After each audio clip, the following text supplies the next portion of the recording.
I do want to read to you, though, what I wrote in the first few paragraphs of this 14-page treatise, so bear with me, please. Quote, as many Americans begin to see unprecedented problems overshadowing their country's horizon, they yet again ask the question, is America in the Bible, and what is told of her future? Most of the religious leaders continue to answer, no, it is not, or only as it relates to the tiny country of Israel today and its city of Jerusalem. Some are actually saying if America is in the Bible, it is the Babylon in Scripture, soon to be destroyed by God. One wise man, after picturing an ocean view from the eastern shores of Europe 500 years ago, a view which revealed an endless stretch of Atlantic Ocean with no signs of a great, vast North American continent, asked the following questions. Did Jesus Christ know the North American continent? Did Jesus Christ know that a great nation would be established there? Did Jesus Christ know this great nation yet to be born would be Christian from its beginning? For those who know and believe Jesus Christ to be the only begotten Son of God, resurrected from the grave, who knows all things, the answer is to the above, yes, yes, yes.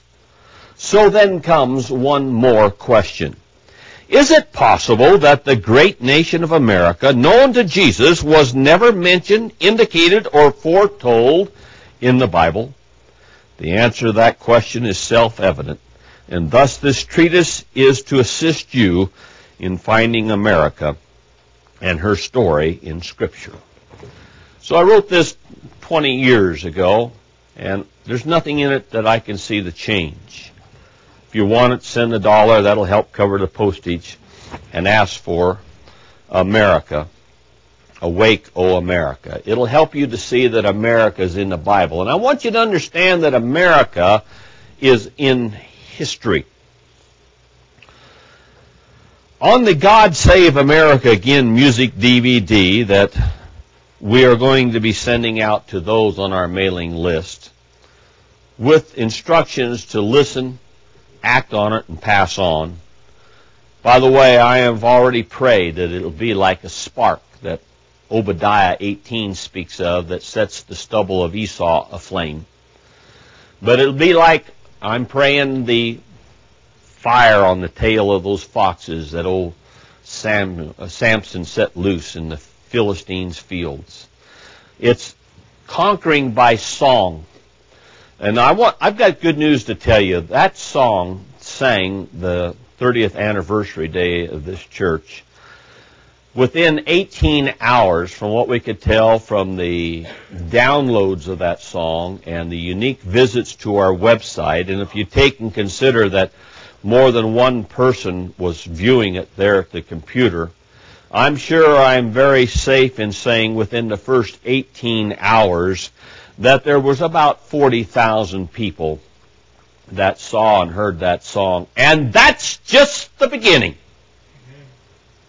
And that song is going to be sung across this land, and people are going to take action on that DVD music DVD, and God's going to stick to His deal. And we're going to see national salvation. And if you look in the Scriptures, you'll find that America is in history. One of the things we point out on that DVD is what is forbidden history. History has two words in it. The reason history is so boring to people is because they've taken one of the words out. History is His story. God's story. And you can't understand the history of America if you take God out. And if you put God in, it becomes forbidden history, and you can't get it into the public fool system, government-funded fool system.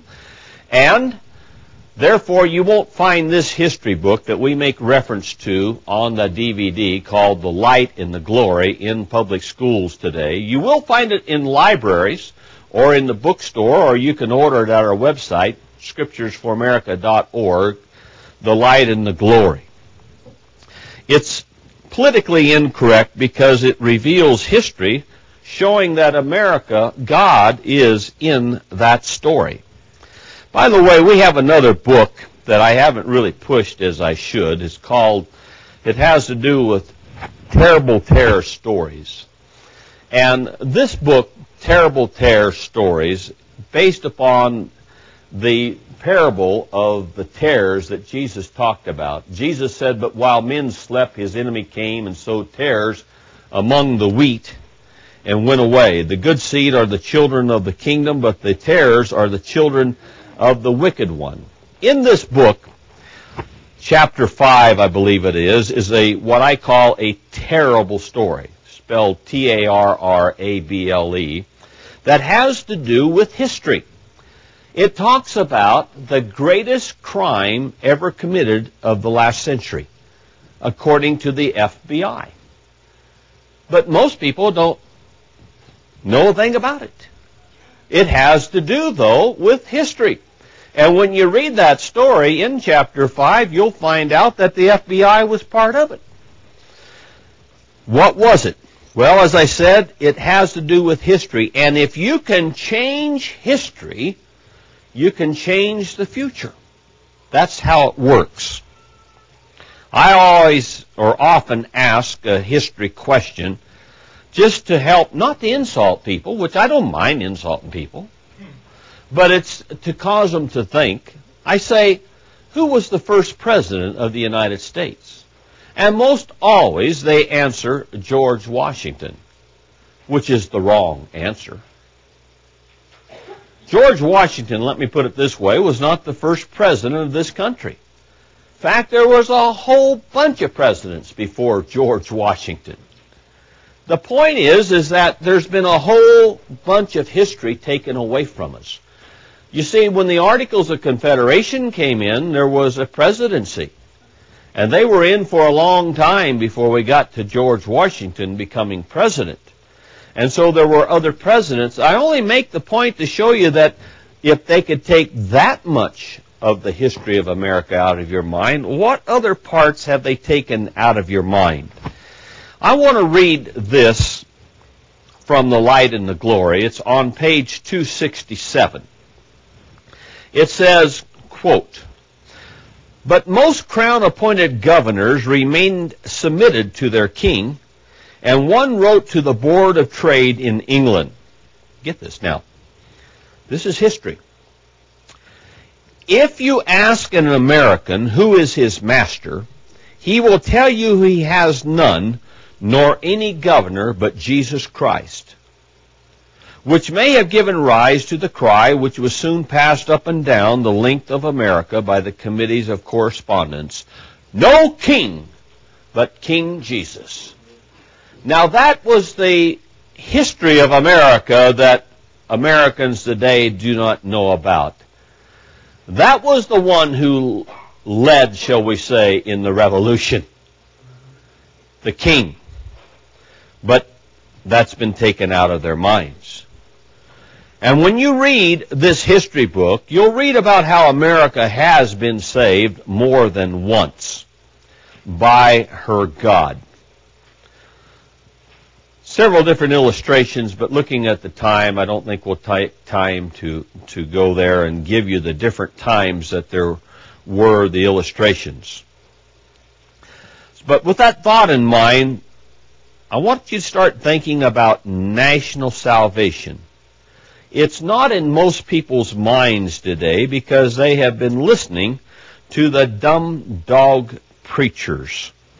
In the last part of this treatise that I wrote about 20 years ago, I said this: "Yes, the nation of America was known to Jesus and is in His Word, the Holy Bible, even though the religious leaders of our land still adamantly deny it. Rightly did Isaiah prophesy of such ministers when he said in Isaiah 56:10, 'His watchmen are blind, all of them know nothing, all of them are dumb dogs, unable to bark, dreamers lying down who love to slumber, and the dogs are greedy. They are not satisfied, and they are shepherds who have no understanding. They have all turned to their own way, each one to his unjust gain, to the last one.